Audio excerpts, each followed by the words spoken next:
I have the honor to speak to Professor Godfried Engbersen from the Erasmus University in Rotterdam, who was also one of the major co-applicants. I was wondering whether we could kick off, if you could tell me a few words on what is the particular aspect of THEMIS you are working on currently or engages you currently? No, in fact, there are three aspects. One is on the theoretical level, and I try to make an argument and a plea for what I call migration mechanisms of the middle range, for migration theory and also for migration systems. So I think we should have a more precise notion of how system really works. So I'm working on, so one aspect is this notion of migration mechanism of the middle range, and I want to introduce a new concept which I call cumulative causation. That's one thing. Apart from that, I have two very practical interests. One is about the role of very traditional migrant networks in facilitating migration or reducing migration. And thirdly, it's about the use of social media. So, and I think the other two aspects are also extremely interesting because we still see how important migrant networks are in explaining migration flows. Yes? For example, because we wanted to know why migration systems sometimes expand or decline. Mm-hmm. But we also see, the enormous importance of the social media in giving feedback, in giving information. So to understand migration systems, we should not only bring in the traditional networks, but also, the literature on social media. I understand you were therefore instrumental in setting the theoretical agenda of the project.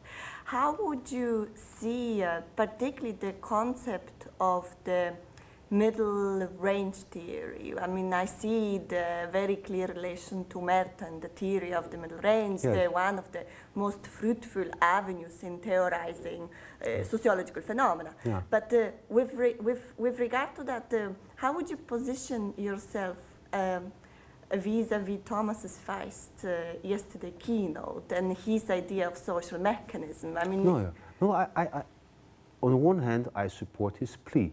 But what I did not understand that he made such a sharp distinction between mechanisms at the macro level and at the micro or meso level. And I think, what our challenge is, and also within the THEMIS project, is to combine them.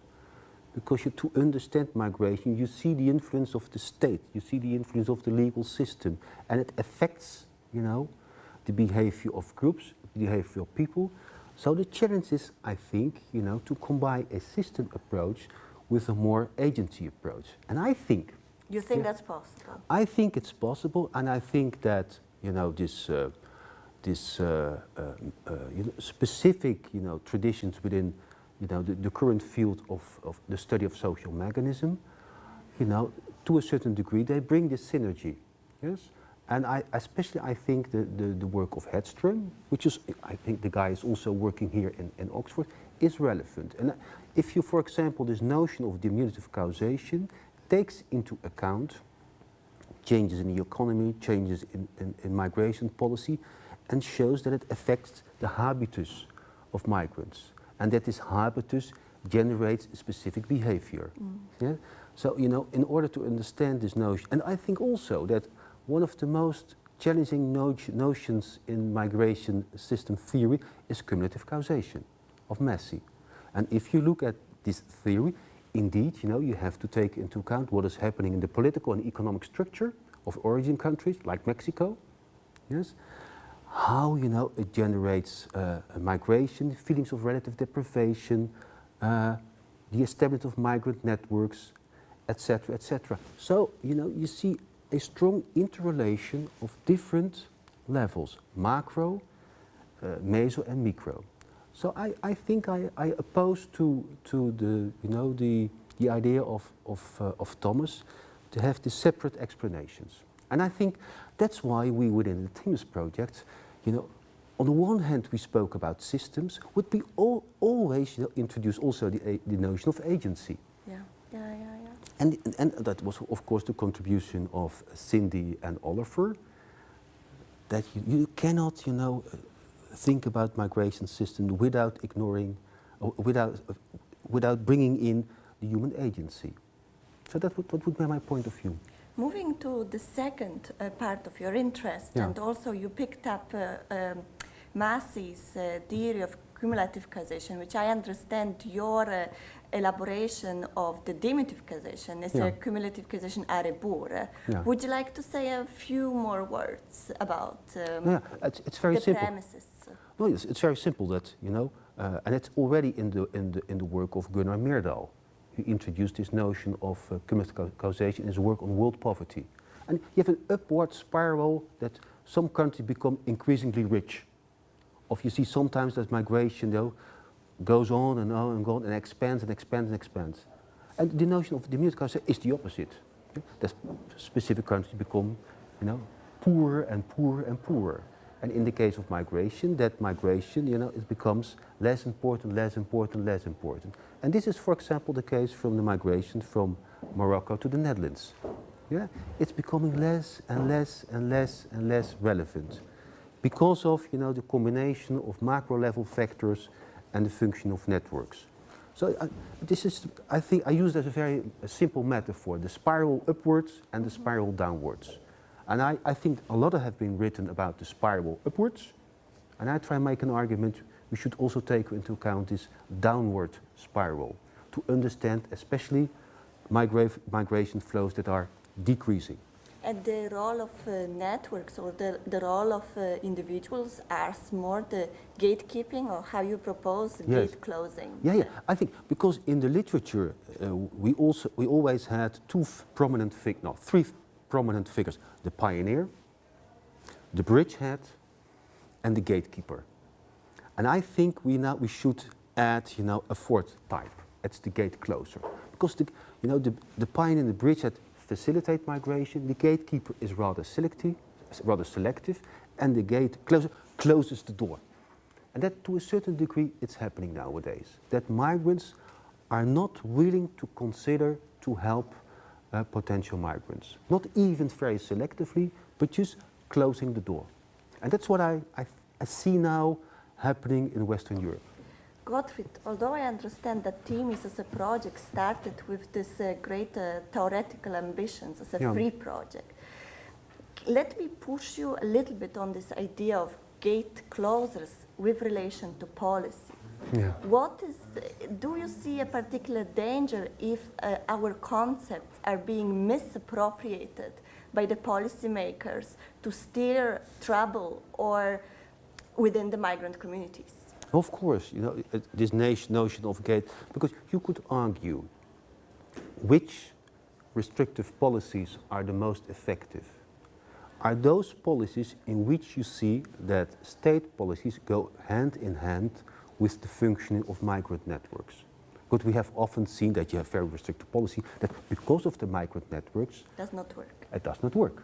Yes, and but you could also argue that it is understandable, for example, that Moroccans in the Netherlands say to people in Morocco, be careful, because the policies are so restrictive. If you are now an irregular migrant in the Netherlands, in the past it was easy in the Netherlands as an irregular migrant, because there are all kinds of niches, you were tolerated, but that's not longer the case. Because of the economic crisis, there are limited jobs. So to a certain degree, this gate closing is also, I think, a realistic reaction, that you inform potential migrants, watch out. Yes. However, there is a certain risk. However, there's one thing that the state has never been able very good to influence, and that is the function of migrant networks. So they have a kind of autonomy. And but again, I have a lot of examples in my own work that, that it can be a notion that can be celebrated by policymakers. I suppose we can never affect how the ideas produced by researchers can be picked up by certain people. Of course, a certain political agenda will be driving that, but I believe we should be clear in recognizing this. Yeah, and I think also that you have the responsibility that if that is the case, you have to stand up. And you have to, and that's what I do in the Netherlands. If I have the idea that people are misusing my work, of course the power I have is the power of my pencil, of my computer. But then I write also articles in, you know, in newspapers and to speak up and to say this information is misused. Our power, of course, is limited as a scholar. I understand that before THEMIS you were working very prolifically on the questions relating to undocumented and irregular migration. Yeah. Is it something you will be returning to after THEMIS? And if so, are there any ideas relating to migration dynamics that you could bring to that work? Because I had a 10-year-long project which was called The Unknown City. It was about irregular migration. Before I worked on poverty, but doing field work on what I called modern poverty, I discovered that beyond those people who are, have social rights, and then you still have this substantial irregular population. And but I thought that because of the very restrictive policies nowadays in the Netherlands, irregular migrants became rare in the Netherlands. However, I discovered, doing the THEMIS project, that 60% of the Brazilians we interviewed in Amsterdam were irregular. That almost half of the Ukrainians we interviewed were irregular. So I will come back to it, and I will try to understand this puzzle, because to a certain degree it's against my own theory. Because I make the point that, there are no jobs, the policy is so restrictive, there is no place for specific groups. But we still have these, empirical puzzles. And we'll talk about it tomorrow.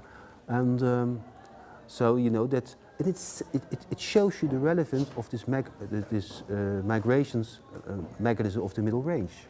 Yeah. So we are in need of a particular explanation for example, the Brazilians. Yeah. But I will come back to the issue of the irregular migration. And on the one hand, and secondly, I really want to use the enormous rich data set in the near future to do more analysis also. And thank you very much for this extremely enriching conversation and for sharing with us this Thank you. insight. Thank you. Thank you.